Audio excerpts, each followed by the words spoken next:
Hello and welcome to the Disruptive Innovation Festival 2018. I'm Jules Hayward and I'm your host for this session. How would you improve your city?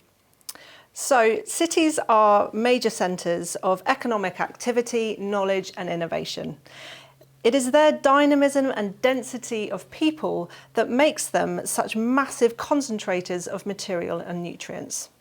Over half of the world's population live in them, and that figure is set to rise to 66% by 2050.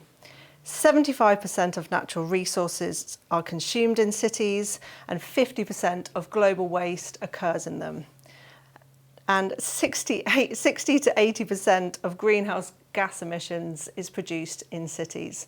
So with all of these stats and all of these figures, it gives us an indicator of why cities are such a unique context for us to create massive change in our worlds and our futures. That's why I'm joined today in the studio here by Kat Drew and Robbie Bates. Welcome. Thanks for joining us. Thank you. So Kat and Robbie are here today to share some of their insights that they've been collating from the Bloomberg's Mayors Challenge alongside their work at Us Creates, which is now part of the FutureGov family. So they'll be sharing with us some of these insights over the course of the session, as well as the ongoing work that they do to cultivate health and well-being in the context of cities. So before we get started, I'd like to remind you that you can be part of this conversation and you can post questions in the comments box beside the video, and you can send them through to #ThinkDiff. We absolutely want to hear from you, and I can post your questions to Kat and Robbie throughout the session. So just to kind of set a bit of context, I think it would be useful to hear from you guys what you mean, because you use design a lot in your work, and design's such a big term that gets banded around so often. So when you say design, what do you mean by that term? And if you could give us some context and define design for us, and then we can talk a bit about how that applies to policy making. Sure. So when we describe design, so when people think of design, quite often they think of a really nicely designed product, a chair or a car or something like that. But when we talk about design, I think we talk about a problem-solving tool. So for us, design always starts with an understanding about people, how people experience the world, what their needs are, what their assets are. And then from that sense, we can then co-design solutions together, drawing in people from different perspectives, different backgrounds. And then finally, before kind of scaling up an idea, we'd like to prototype that idea. So mock it up really small scale, try it out, get people's feedback, see what works, not waste money on something that's never gonna run. And so all of those elements are about design. And I think also it's about making something visual and tangible and putting it out into the real world to get feedback. And we'll come on to the visual and tangible later, because I think that a lot of the work you do is quite intangible as well. And it's interesting, I think, to bring up some of this. I've heard you speak before in some other contexts where you talk about how the kind of tangible leads to the intangible. And we can pick up on that topic a bit later on. But before we do that, you also talk a lot about prototyping and the need for prototyping. So Kat, can I just get you again to contextualise that word for us? Yeah. So prototype is a fairly new word, I think, for the public sector. It's been used lots in commercial sector. I think the Dyson vacuum cleaner was prototyped 1,287 times before it went to market. But we don't necessarily do that in government and local government. But we should, because a prototype is mocking something up, very small scale, very low-fi, to get people's reactions to it, to test out, will this actually work? Is this desirable? Will this actually achieve what we're trying to? And to do that without spending loads of money on it. So to look around and seeing what are the products we've got or the resources we've got in this room, and how can we take it to the next stage quickly? And that's what we've been doing with Bloomberg Philanthropies. Great, and I'll maybe pick up on some of the cultural barriers to just that very very action of prototyping in a policy setting. We can come back on that as well. So, yeah, Robbie, can you tell us a bit about the Bloomberg's Mayors Challenge and why that might be of interest to the DIF audience? Yeah, sure. So Bloomberg Philanthropies is essentially the kind of charitable foundation of Bloomberg. And they run a programme, I think it's every couple of years, called the Mayors Challenge, which is essentially a ideas competition for cities and people that work in government and cities around the world. And the idea is that they kind of fund and champion innovative ideas to complex city problems. So we've been kind of supporting and telling the stories of 35 cities that have gone through the Mayors Challenge this year across the US.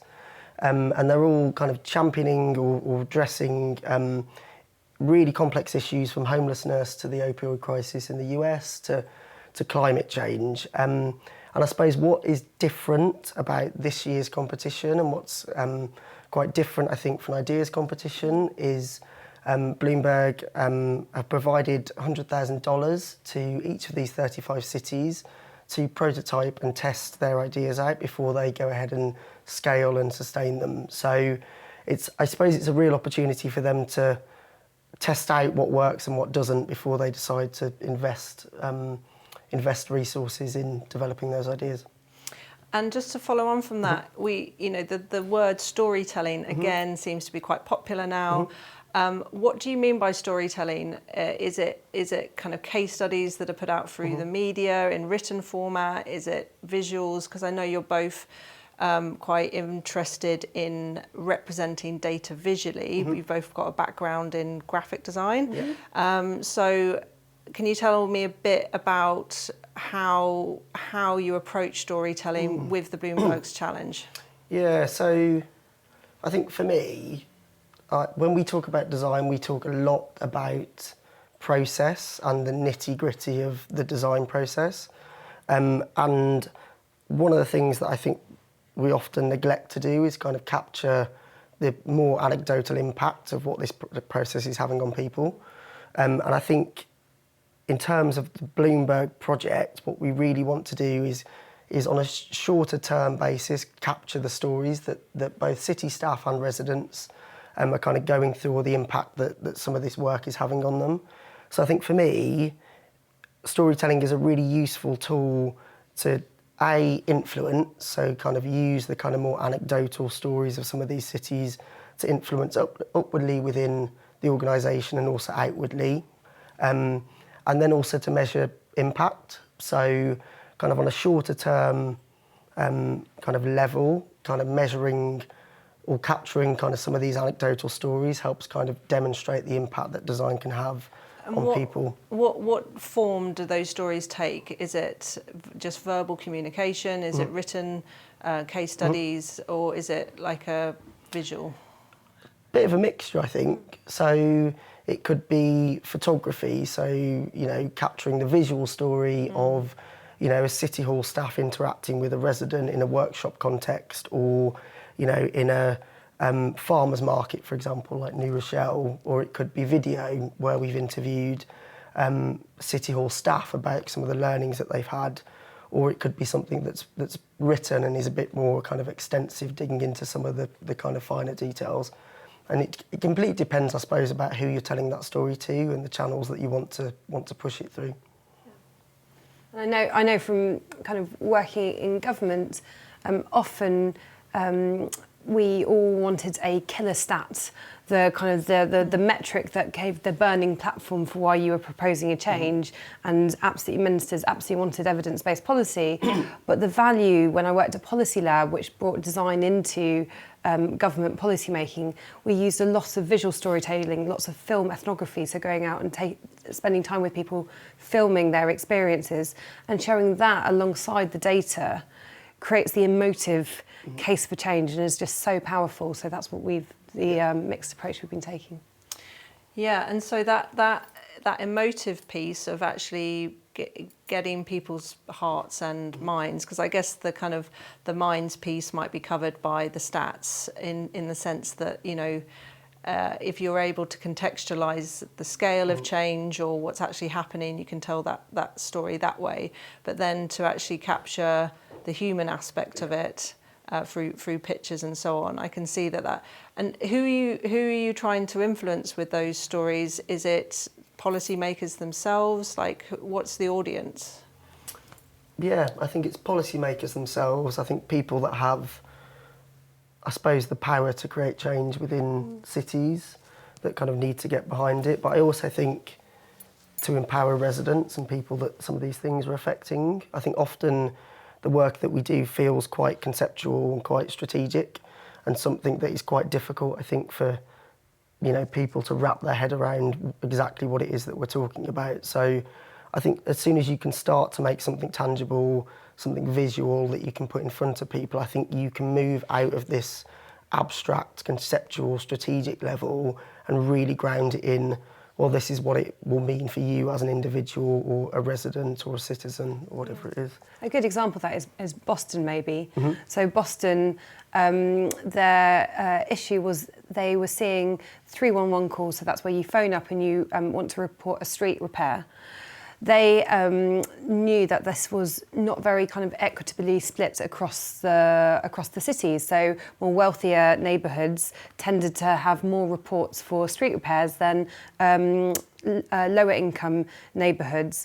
And so they put out the data and they took kind of big data sheets showing maps of the city with all of this mapped out to some of those lower income neighbourhoods to create a conversation. But with that, they also were trying out lots of different ways of repairing the streets.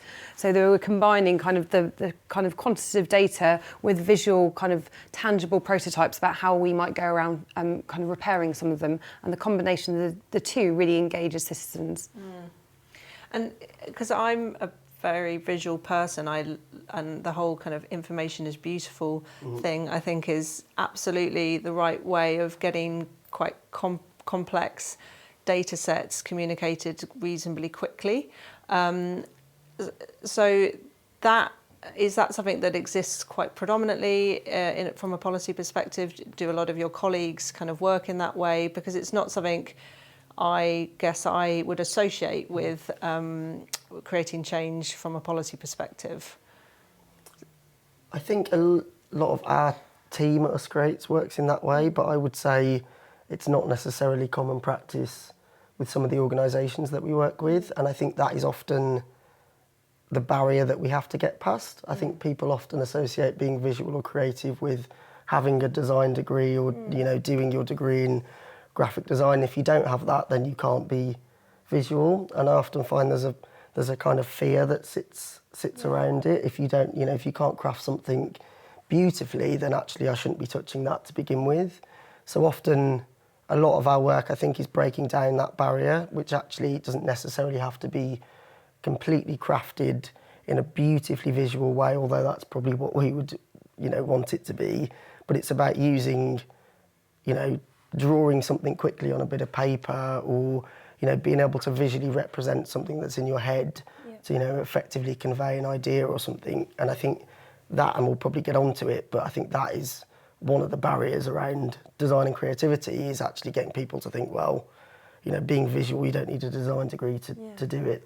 And actually there's lots of, there's an increasing number of kind of data visualization tools that are available online, which makes it much easier to actually take data sets and put them into kind of more kind of easily understandable formats. There's just thinking back to some of the work that I did in Policy Lab, which is where we were trying to bring design, a design approach, so a kind of human-centered design approach, together with a data science approach. And so we were, the value that we added at Uscrates was to take both of these things, both of all the really rich research, the photos we took of people's homes. The issue was supporting people to manage health conditions so they could stay at work. Taking all of that really rich visual research that we had together with really complex kind of analysis of surveys, which when we first looked at it, I was like, I don't understand what any of these graphs mean. But the value of design is actually working with people who can distill that in a way so you can communicate it too. We had a workshop where we had GPs, we had people with health conditions, we had employers, we had job centre workers. And so to be able to invite, if we think it's important to invite residents and stakeholders into a room to develop solutions together, we have to be able to share a collective sense of what the problem is, a shared sense. So we're all working on the same problem, and I think design does that. So as we've seen in the Bloomberg team, quite often you find that there are people within the organisation who have actually got really, really good design skills, even though that's not what they're using on their job. Or there's lots of people that we can work with design skills who can do some of that kind of visual translation, I suppose. Because we have a big kind of design, people with a design interest who are audiences on the DIF, and do please post your questions through to us if you've got any thoughts on what you would like to ask Kat and Robbie.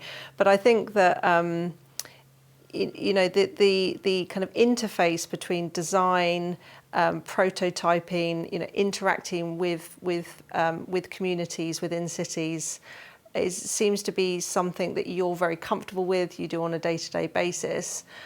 So what are the challenges that you face when you're trying to create change within cities with the different organisations that you're working with? If you can maybe give some examples of when you're trying to break through some cultural barriers. What are the barriers and how have you overcome them? A few examples just so the audience can get an idea of what your jobs look like on a day-to-day basis. Probably touched on it slightly. I think for me, one of them is like a fear of making. Like so much of design, like Kat says, is about making something tangible. Is about taking an idea that's in somebody's head, a policy, a strategy, and making it tangible. And I think there is a fear around that. I find actually one of the trickiest points in the design process is getting people to take that leap. Whether or not that is, creating something really quickly as a paper prototype, to give people that confidence and get them to make that leap into the real world, into making something tangible, I think is particularly tricky. And I think it's often, when we get it, I think through co-design workshops and when we kind of bring people together, I think it's about just showing people that it's not about being perfect. It's not about creating something which is completely perfect the first time round. It's okay to, communicate your idea through paper and post-it notes and pipe cleaners. Yeah, because there's a question that's come in that says, what about for people who don't have a visual brain, where do they start? And that maybe cues into that people have a sort of precious need to have a finished an idea, but actually to kind of embrace that sense of going on a bit of a journey with something and it being unfinished throughout that journey. Totally. So I wonder if that one of the nice stories from the Bloomberg Mayors Challenge team program was in Charleston. So the problem they were tackling there was around flooding, and so they went through a prototyping, a test and learn process where they started, I think their first kind of experiment with residents was thinking about how they could, their idea was around creating an app which would tell residents where in the city there was floods so they could avoid them in their cars and therefore wouldn't create traffic which would put the whole city to a standstill. And so they started out just literally with a few different cars with just different elements of what they might want from an app. So it wasn't particularly highly visual, but it was something that was shared. So you could use it in a workshop and a number of different people could come together and have a discussion about it. The second experiment they did that was a little bit more hi-fi, not that much more though. It was a sketch of what a wireframe of an app might look like. And again, so they could work out with residents which of the features they found most relevant, least relevant. And there was really interesting because they actually realised, they found out that I think they'd assumed that everyone wanted camera sensors so they could actually see the flooding. Actually, they just wanted an alert. So that insight through just sketching something out on a piece of paper saved them a load of money that they would have otherwise invested in cameras. And then the next step of the prototype, again, was not particularly hi-fi, but it was sending out, they had a test with, I think, was it 10 residents or so, or 20 residents over a 10-day period, and just sending them, because they thought that it was alerts, sending them email messages, which kind of were a metaphor for this alert. And through that, we could see there were a couple of people, I think there was a hairdresser and someone else, who changed their behaviour as a result of this. So all of those kind of prototypes, they were visual, they weren't beautifully visual, but they were enough that people could experience what it might like to have this kind of app in the world, and so that they could see that there was value and make the case for investing in it further. Yeah. And I think prototyping makes people vulnerable. I think it forces people to be vulnerable in what they're doing, and I think in a policy context, in a government context, that's something which people aren't used to doing. If you're putting something out in the world which isn't finished and which might be wrong, like, you are putting yourself in a vulnerable position. Yeah. So I think it's about encouraging the skills and helping people use creative methods to communicate their idea, but also become comfortable with being vulnerable, particularly when it's in front of residents. And I think there's something interesting about, in political discourse, the U-turn is like a big danger word. No one wants to do a big U-turn because it usually means that you spend a lot of money and then are having to turn back on yourself. Whereas what we talk about a lot in the Mayor's Challenge is around the aha moment, which is essentially a bit of a kind of a pivot, but much earlier on. And it's about having asked citizens and actually listened to their feedback. So we've collected hundreds of stories of these aha moments, which have really shown how the cities have gone out, had an assumption, tested it, realised, oh, actually something else might work better, or actually that wasn't the problem, it was actually around something else. So I'm just trying to think of a few. In Huntingdon, they have a huge opioid or drug problem, and among first responders there's lots of compassion fatigue, and so they went in and they were prototyping around things that might alleviate stress, because they thought it was all about kind of first responders having too much stress, too much having things to do, so they prototyped yoga lessons or kind of stress courses. And actually they realised that it was about asking first responders what they thought and appreciating and feeding back what happened to opioid users once they'd intervened with them.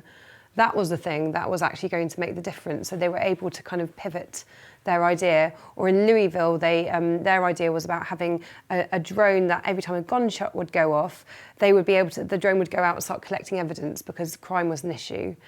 And actually by doing that, they realised that they were getting kind of some challenging feedback from residents because there was little trust between the police and the residents, and so they were able to kind of pivot their idea so that the drone was used to administer first aid quickly to the victim of the crime rather than the other way around. So I think that these aha moments are kind of really important ways of the city to show it's listening to residents, what they want, and acting on that.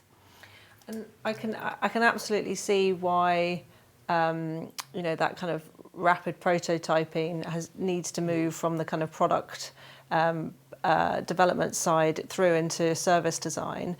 But if we take the example of like the development of the iPad, I think Steve Jobs was reasonably well quoted around saying, well, people didn't necessarily know they needed that. And if they'd gone down the kind of user-centered research feedback route as much, they might have not come up with that product. So how does that sort of challenge relate in service design? I think probably in exactly the same way. I think there's a role of, which is sometimes forgotten in the design process, I think there's a role of imagination, which seems like a really obvious thing to say. But I think part of our job as designers is also to, inspire and help people make, a kind of leap of imagination. I think often we'll go through a user research process, and we'll get to the end of it and we'll end up with a series of insights which will tell us, about people's particular behaviours or the way that they might interact with a service currently.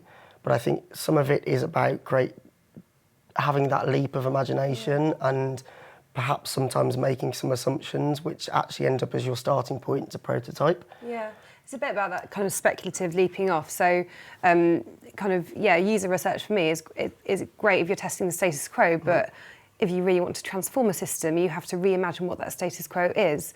And just thinking again from the Mayors Challenge in Austin in Texas, they were prototyping ways to support homeless people, and there they wanted to use blockchain. Now, I don't think anyone is going to be asking for blockchain as that's not a user need anyway, but what they did there, they were able to create a prototype of what blockchain, a metaphor for blockchain. So they had a series of notepads with different, one had health and one had education, so and all chained together with mini padlocks as a way of being able to describe to people the benefit, or what this technology was, and the benefits of them being able to link up their data and therefore being able to access different services with all their data kept digitally rather than having to carry something around with them. And so that was kind of a good example about kind of putting out something into the system which is a new way of thinking, and therefore getting people to respond to that rather than asking kind of a different type of question. Yeah. I'm going to go back to the point we were talking about earlier, which was this thing about intangibility, because I personally find that really interesting with this, especially where we're dealing with, cities are such complex systems, complex on many different levels, whether we're talking about materials, cycling, waste streams, health and well-being, massively, massively complex topics.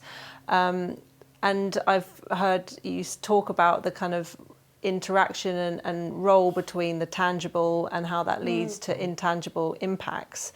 It's quite difficult to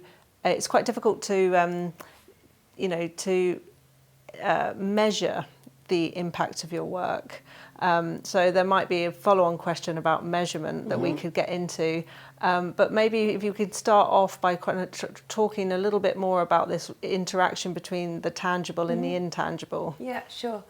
So I think prototyping, in its way that it's a tangible thing, can expose the intangible. So give you 4 examples of that. So I think a prototype can kind of unearth root causes. So by creating something, you can reveal what's really going on underneath. So an example of that is and these are all Bloomberg Mayors Challenge examples.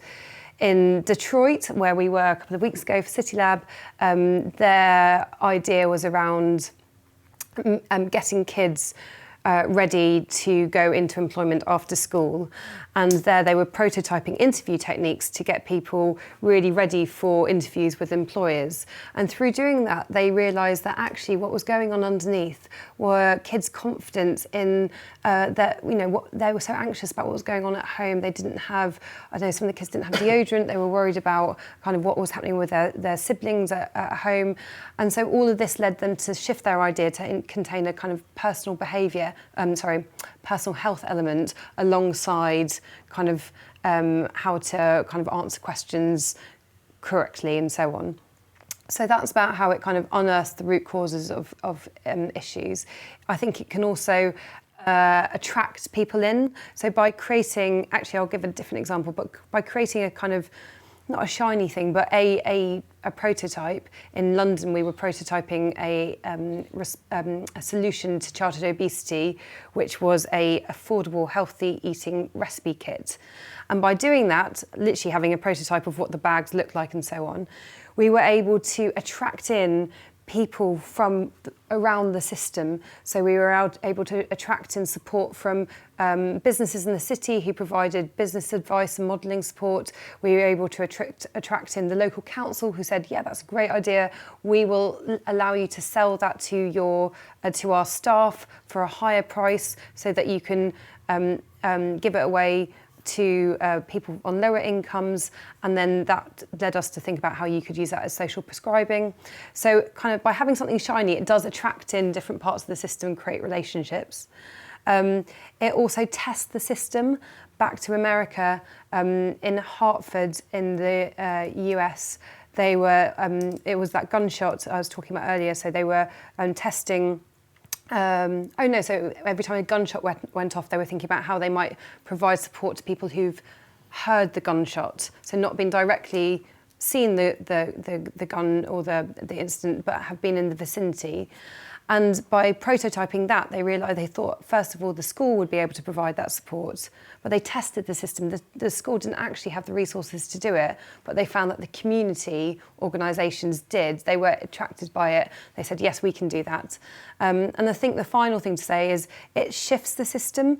So in Grand Rapids, the idea there was around giving people more transparency about how planning decisions were being made. So Grand Rapids is a town under lots and lots of development. And by putting that data out, the tangible prototype, the citizens stood up and went, I want a say in that.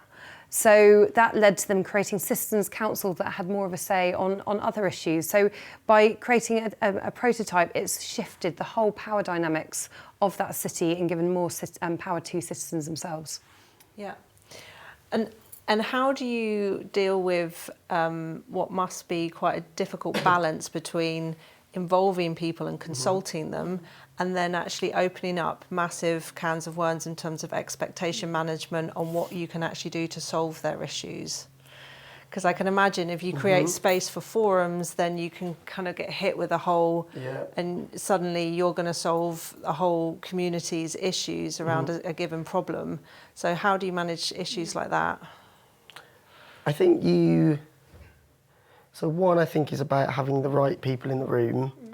So I think making to deal with, I think, some of the contentions that come through from, I suppose the topic area. Like if you are, co-designing an environment with lots of, people, which is sometimes it's a venting space for citizens as well. Like, it's an opportunity for them to vent and to get that stuff out. I think having the right people in the room is really useful. I think there is a massive contention around co-design and where the line comes in between sourcing and gathering new ideas and where you kind of step in with design expertise or expertise of the topic space. Yeah. I think honestly a lot of that is about being really transparent and upfront to begin with and managing those expectations that, this is about better understanding the problem. It's about gathering possible solutions to what that problem might be. It's about listening and hearing the, stories and opinions of people, and then continually communicating that through the process. So I think a lot of the time there is an expectation that if you've given an idea, then that's going to go and be implemented when that's not always the case. Yeah.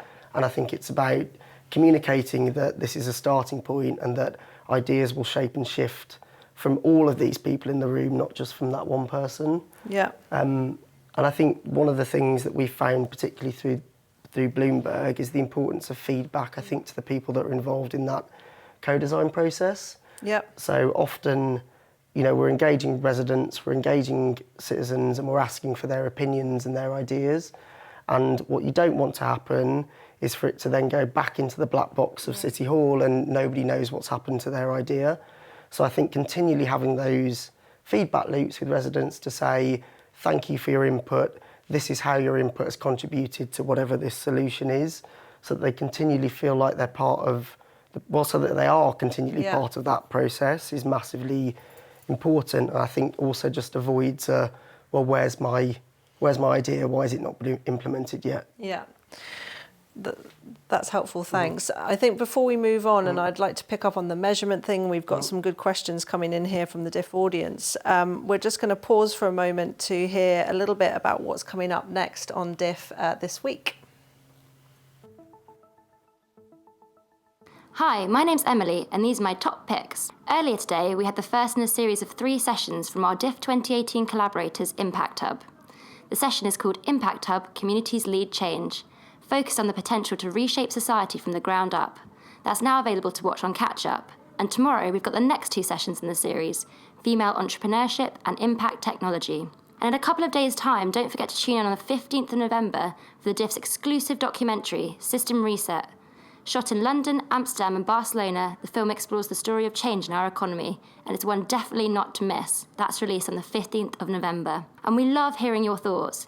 Don't forget to put your questions to our speakers through the comments box next to each session or by using the hashtag ThinkDiff on Twitter. Great. So we will carry on this vein, picking up on, I think we want to zoom out a bit in a minute and just talk about the kind of some of the bigger aspects of what your work involves and what this means for cities in the future. We can kind of get on that broader level in a minute. But before then, we did mention earlier that there is this difficulty around measuring impact in a city context. So, Kat, could you just talk us through some examples of how you measure the impact of these intangible changes to the systems you're trying to influence? Yeah, sure. So I think we're still developing this at Us Creates Future. So when I think of impact, I think kind of impact at different levels of the system. So kind of first and foremost, I suppose we can think about the impact, the number of people, the scale of impact, the number of people we're having impact on. So within our projects, if it's a service, how many people does that reach? If we're talking about resident engagement, how many people have we actually spoken to? But I suppose that's kind of activity, that's a measurement of activity. But within the citizen experience, like how are we changing their experience, so their satisfaction in the services that they're using, the outcome, so a reduction in childhood obesity, a behaviour change, have they stopped smoking or kind of shifted a behaviour to kind of to, I don't know, driving with more people in a car than a single person. And how do you capture that? So I think basically, like some of these are often long term, like we won't see the impact of them until long term. So in design, we often use something called a theory of change, where we plot through if we are expecting to see, say, a reduction in or an increase in self-sufficiency of energy, what are the kind of the indicators along the way that we might expect to see? And in design, we use these in 2 ways. First of all, as sense-making things to see, is what we're doing actually working? And if not, we need to change the prototype. We need to iterate what we're doing, but also so we can measure them and show impact early if the big social outcome is not going to happen for, say, three years or so. Mm-hmm. But the other thing to say is that we also measure impact not just at the kind of the citizen experience or the social outcome, but also, because a lot of this is about building capability, it's about thinking about how the organisation who we're working with has changed. So on an individual level, the members of staff, how have they kind of increased their awareness or confidence in design? And actually, it's not necessarily just about skills, but also mindset. So we've got a series of questions around kind of curiosity, about being okay with ambiguity, about being open to feedback. So these are all kind of indications of impact as well. And then I suppose at an organisational level, you'd literally survey people around those questions. Often we do with some, not all of our projects, but with some of them when they're specifically capability building, we will ask questions at the beginning, at the end, and see the difference. Through interviews or? Through interviews and surveys quite often. Mm-hmm. Yeah. I mean, there's lots and lots of different assessments that various different organisations do around for the organisation as a whole. And those work best actually when that's the organisation self-assessing themselves, so not us going in and doing a diagnostic, because part of kind of a self-assessment is realisation of where your skills, where strengths and weaknesses are, and that's part of kind of, I suppose, internal culture change. Okay, I'm going to move us on because there's some good questions coming in. So Hannah on the DIF website has asked, how is design-led approach to city innovation different to a technology-led approach within a common, and which is common within smart cities? Are you able to answer that? Yeah, I suppose for us it's about starting with the needs of people. So I think on quite a few of the cities particularly through Bloomberg, I think started out with a technology or a solution in mind. So I think Kat mentioned Austin, for example, who were looking at using blockchain to address some of the issues around identity and homelessness. Similar, I think, to Louisville, who were looking at drones as a way of, or deploying drones as a way of capturing evidence earlier on in a crime scene, for example, if a gunshot had gone off. For those cities, I think they're starting out with a technology solution, and not that that's particularly wrong, but I think what we often try and do is backtrack slightly and go, well, what is actually the problem or the need that we're trying to address to begin with? So it's about, I think, thinking about the individual, thinking about the person, using human-centred design, but also thinking about community, you know, moving beyond just the individual and starting with the needs of people as opposed to what a technology solution might offer. Yeah. There's another question that's come in from Seb on the website that is, how intimidating is it for people to design at the scale of a city? Because it's quite overwhelming. Very, I imagine. Very, and I probably wouldn't start at the scale of the city. Yeah. I think that's, I mean, with prototyping, the point of it is that you can make a small intervention and learn from that and then scale out of it rather than starting at the city-wide level. I mean, it's interesting thinking about kind of more and more people are kind of going back to, or it's become quite popular to talk about a neighbourhoods approach. So lots of kind of working at the neighbourhood level, thinking about how services can come together at the neighbourhood level. And that's really, really important. But actually, for some things, there might be city-wide infrastructure like transport or kind of a regulation which is kind of city-wide. So I think it's necessary to always think kind of, if you've got those levers which are city-wide, what they are. But then you can start out prototyping in a very small way, just to kind of start working out if you've got if there's value actually in going further and bringing partners on that journey. There's a good question here that's talking about how does innovation happen outside of challenges like the Bloombergs challenge.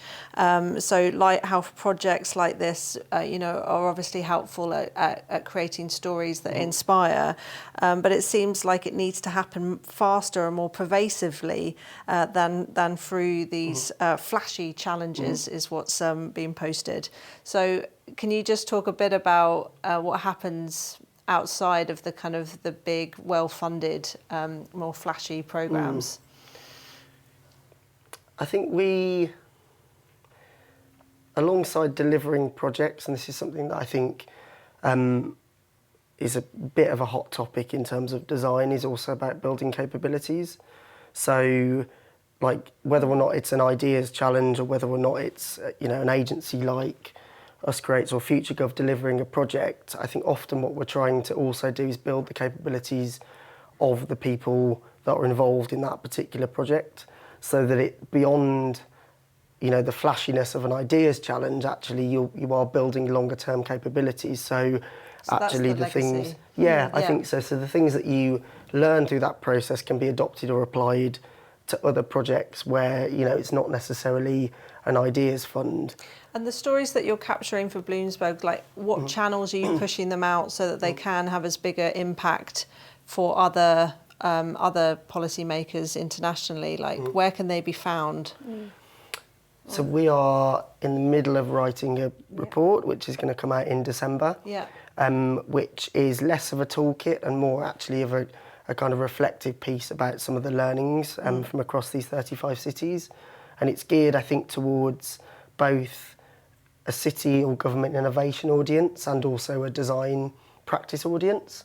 So a lot of the stories and learnings will be in that report, and hopefully it can be picked up in a really practical way so that people can, start trying some of this stuff out themselves. I mean, one of the things you've referenced before as well is the use of personal journals and reflective practice. Can you just talk a bit about that as a tool? Like, how is something like that useful in the context of creating change in cities? Yeah.